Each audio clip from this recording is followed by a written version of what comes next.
Honestly, every single time I sit down to film a video, I suddenly have a running nose. Even though I didn't have a runny nose for the whole day, I now have a runny nose, and I'm always just sat here like...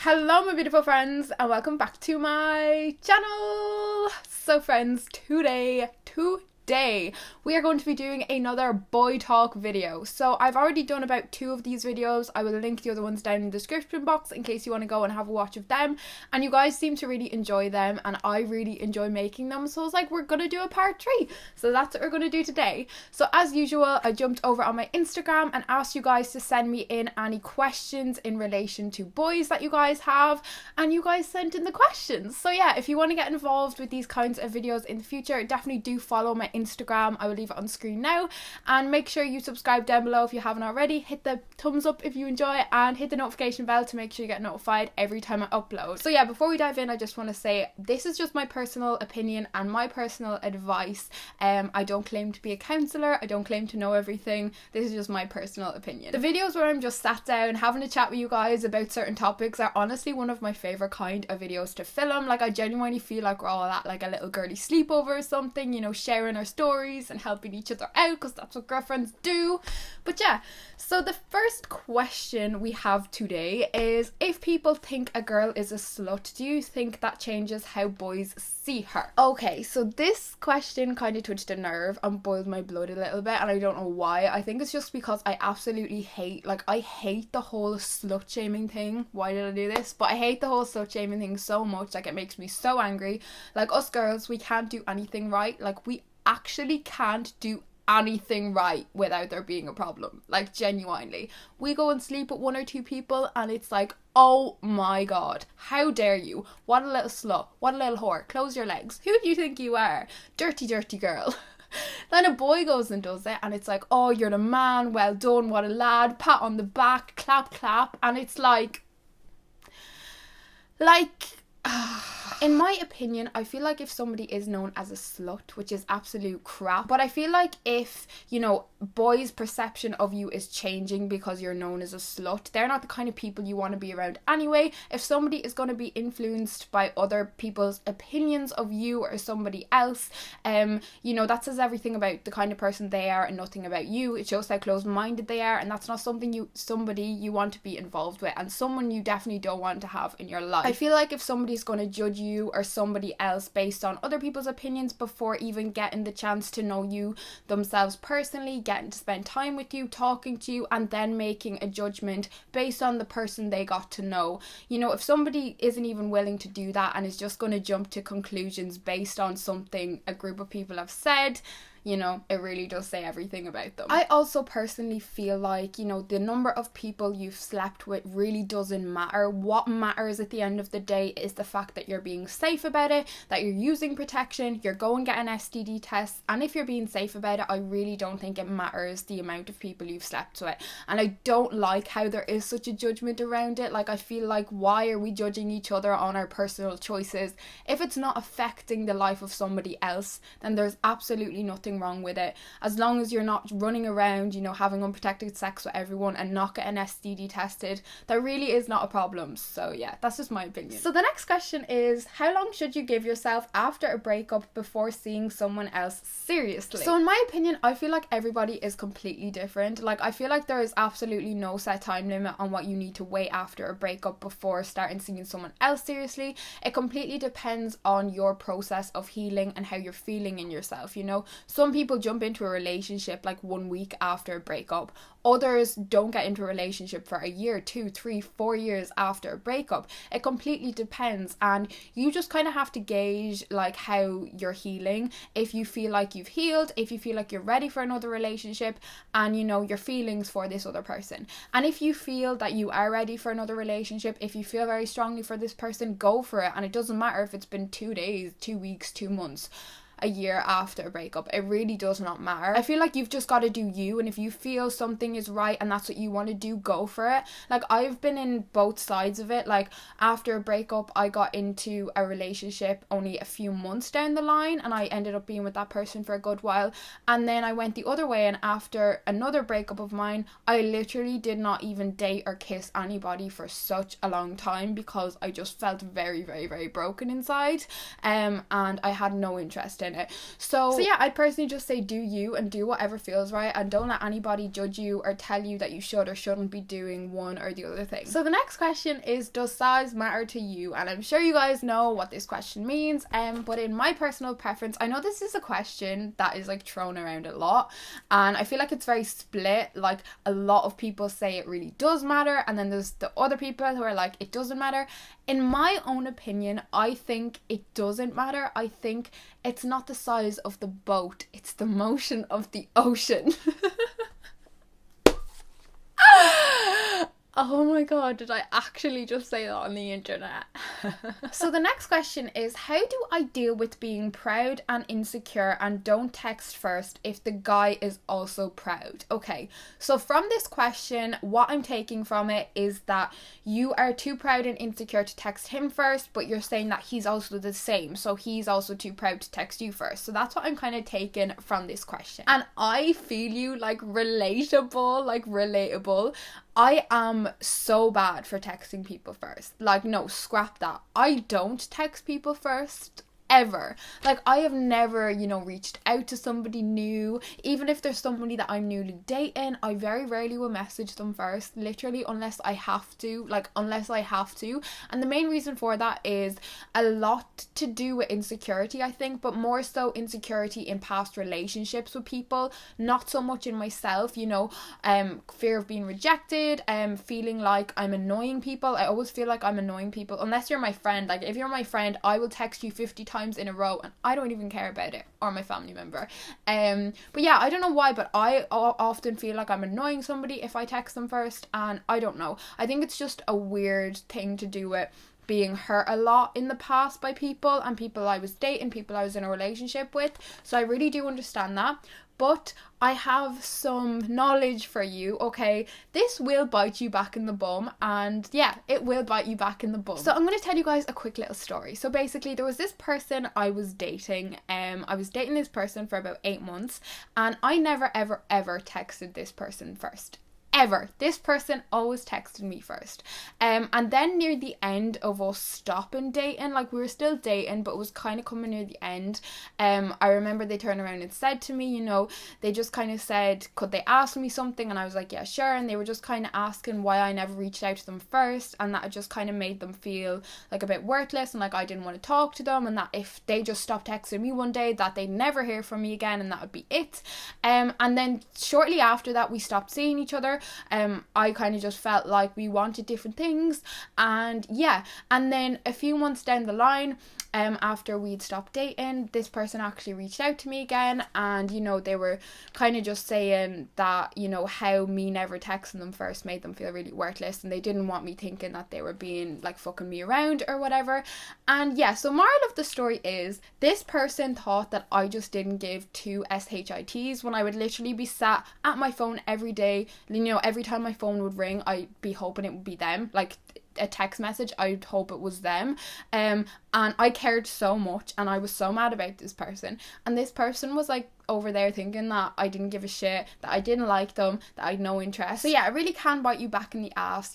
Boys also need to know that you care as much as we need to know that they care. Boys also want to feel like you want to talk to them as much as they want to talk to you, and you've got to remind yourself of this, like, they're only human just like you. They've got all the emotions and stuff going on inside them, so you can't always be expecting them to reach out first. I have kind of spoke to a couple of guys in the last year, even friends, kind of asking their opinion on this whole situation, and every guy says that they really like when a girl will text them first and reach out to them, because it's a 50-50 thing. It has to be a 50-50 thing. You've got to show as much interest in them as they're showing in you. But back to your question, I feel like if he's also being too proud and won't text you first, then he's just being ridiculous. Do you know what I mean? You guys can't both be like that. I feel like you just need to stop being so proud. I feel like you've got to let your guard down a little bit and just give it the benefit of the doubt. You know, this could go amazingly and, you know, you could like end up together or whatever, or it could not.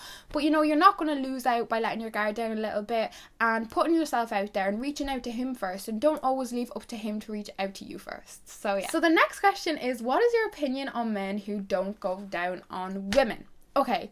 So I have two parts to this. So the first part is some men, but also some women, just don't like giving oral. And that's just the matter of the story. And that is absolutely okay. If there's something you don't like doing, you don't have to do it and don't feel like you ever have to do it.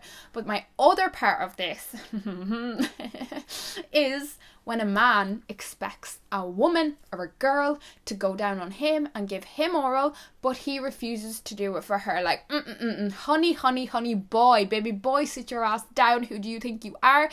Do you think you're the king of goddamn kingdoms? Because, nuh-uh. Now, that boils my goddamn blood. When you're expected to give them oral, but they refuse to do it, like, I'm sorry. Like, what? Like... No! My opinion on men who won't go down on women but expect us to go down on them are trash. Absolute trash. Like, I'm sorry, but you can't expect us to do something for you and then you're like, you're being a little baby about it. Like, get over yourself. You know what I mean? If you want to be pleasured in that way, then you've got to reciprocate the deed. Like, I just feel like you shouldn't expect somebody to do something for you if you're just going to refuse to do that for them. It's just like expecting somebody else to buy you a birthday present, but then you're not going to buy them a birthday present. Like, you just don't do that. Like, you don't do that. So the next question is, do you think friends with benefits can actually work with someone you barely know? 110%. I personally think friends with benefits has a much better chance of working if it's with someone you don't really know that well than if it is with an actual friend. And the main reason I personally think this is because if you're having a friends with benefits relationship with an actual proper like friend, like someone you're really close to and stuff, like, you know, just in case the friends with benefits thing doesn't work out or something happens, you know, there's more of a chance you guys could lose the friendship you had prior to being friends with benefits, you know. And I know myself, like, you know, there would be a couple of boys that I would be extremely close to, and you know, I'd be so worried if we ever did get into a friends with benefits relationship, you know, if something did go sour, that we'd lose the amazing friendship we already had. Whereas if you're doing it with someone you barely know, you don't really have anything to lose. Like, if it doesn't work out, it doesn't work out, but you're not losing a really good friendship in the process. So I actually think it's a much better idea to have a friends with benefits with someone you barely know. So the next question is, do you ever feel self-conscious about your body during sex? Like, girlfriend, yes, of course, like, yeah, 110%. Everyone does. Like, I feel like this is something we often forget. Like, we all have our own insecurities. Like, we all have things on our bodies that we're insecure about, and, you know, when we're going to have sex or something, like, we're like, oh my god, that mark on my leg, that scar, them stretch marks, that's cellulite. But you've got to remind yourself that when you're about to have sex with somebody, you're not there like judging their body. Like, you're not sat there like, oh my god, like, look at that spot on his back, oh my god, like, that's disgusting. Like, you're not lying there judging their body, so they're not doing it to you. And I feel like you've got to remind yourself of that. Like, I never notice things on someone's body. Like, I only notice like the good. Like, I'm like, oh my god. I'm always like, wow, you know what I mean? And that's the way people are with you as well. You know, when you're in the moment, you know, you're caught up, you're not thinking about, you know, oh, what's that on their body, what's this? So I feel like you've just got to really embrace the moment and be like, you know, fuck it, just enjoy yourself, embrace your body and have a good time. We all get self-conscious. It's absolutely nothing, you know, to be concerned about, but just remember that your partner that you're going to have sex with is also 99% feeling the same exact way. So the next question is, what do you think about dating younger guys? Is it a strict no-no? Okay. So I have spoken about this before, but I have something more to add since then, and maybe a little story to tell you guys. Yes, a little story to tell you guys. Okay, so I have always said that dating younger guys is a strict and I mean strict no. I've preached this in my videos so many times, and the reason I have that opinion is from experience from dating younger guys, and mainly to do with the immaturity in younger guys. As I've said before, it's been even proven scientifically that girls do mature a lot quicker than guys.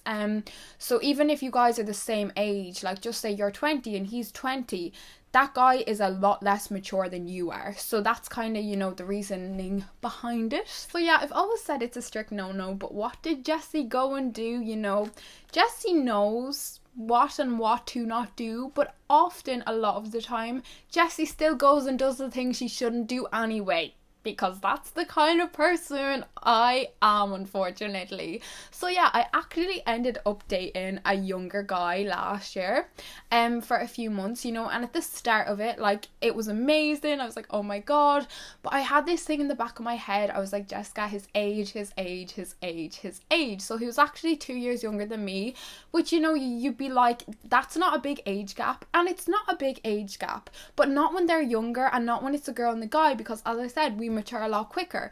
And you know, I had this thing in the back of my head, Jessica's age, like, what are you doing? You know, dating younger guys is such a no. But I just felt like he was a lot more mature. You know what I mean? Like, I thought he was like 23 or something when I first met him, because he kind of had, the way he was going on, he seemed a lot more mature than he was. Cut down the line a few months in, and yeah, the true colours start to show, and how immature this person really was. And yeah, just a lot of immaturity, just a lot of inexperience with things, with relationships, with the way they kind of view things. And yeah, it went it didn't work out, basically. And yeah, I was pretty upset about it, because I really like this person. But yeah, I honestly think it's an absolute no, just because mainly of the immaturity thing. And please learn from me, like, learn from me. I knew this myself, but I still went and did it again anyway. It can be really hard, especially when you meet someone and you're like, oh my god, like, yes, this person is amazing, they've got everything, we click so well, but they're only a little bit younger. It doesn't matter, you know, age gap doesn't matter.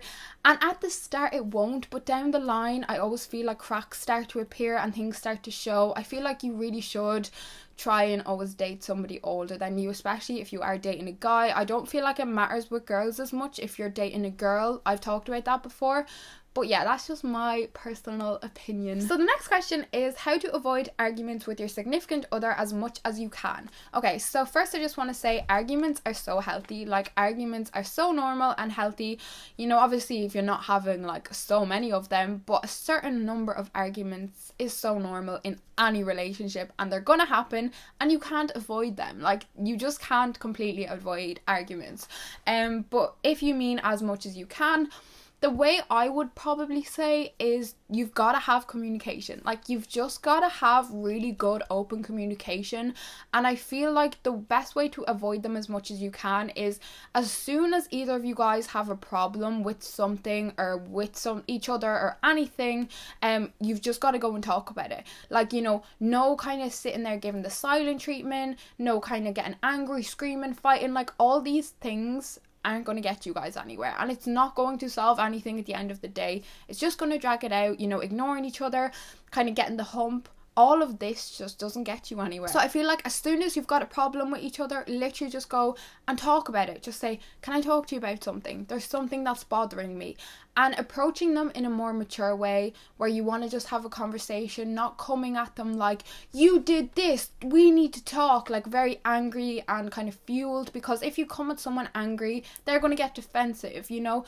You've got to approach somebody in the right way, and I feel like that will really kind of limit the amount of arguments you guys have, because then you can just have a conversation about it and then it's solved. You know what I mean? You guys can resolve it in the conversation, like an adult conversation where you're just speaking normally. No shouting, no getting upset, none of that.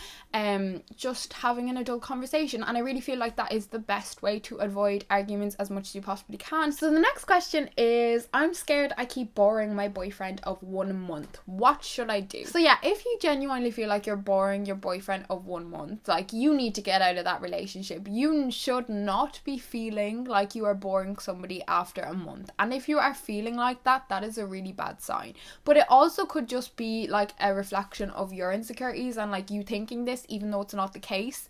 But I feel like even the fact that you are thinking this so early on is a really bad sign and also a red flag. I don't know if it's something he's doing or saying to make you feel this way, but you really should not be feeling this way so early on in. It should be so good at this point of the relationship, like it's only starting, the relationship is so fresh, you guys should be like having a blast, you know, really loved up, like you're in the honeymoon stage. So yeah, I don't think this is a good sign, and I feel like if that's how he's making you feel, you shouldn't be with this person. But that's just my opinion. So the next question is, how can you actually tell if a guy likes you? Okay, I feel like this is a really hard question, but my opinion in like really quick, simple terms would be if they're investing. And I always hear this, you'll always hear this, especially from dating coaches.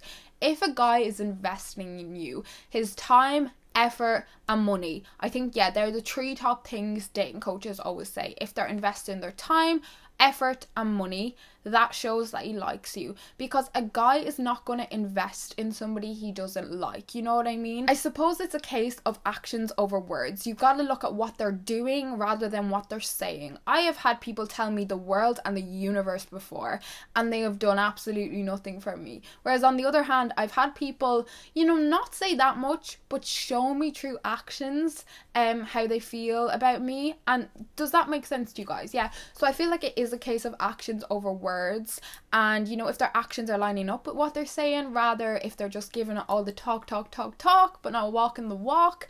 But yeah, I definitely do think, you know, if a guy does like you, he's going to invest time, he's going to spend time with you, and quality time, you know what I mean? Like, he's not going to be sitting there like on his phone, he's going to give you quality time. He's also going to make effort to see you, spend time with you, surprise you. Like, money, then I know like it's such a materialistic thing, but that's what dating coaches always say is, you know, if a guy genuinely does like you, he's going to invest these 3 things in you because he sees this going somewhere. And if a guy sees something going somewhere, he's going to invest all his resources. That's the word I'm looking for. He invests his resources in you. A guy is not going to invest time, money and effort into somebody that he doesn't like. So if he is, chances are he likes you. So the next question is, my boyfriend wants me to give him a blowjob and I'm not sure I'm comfortable with that.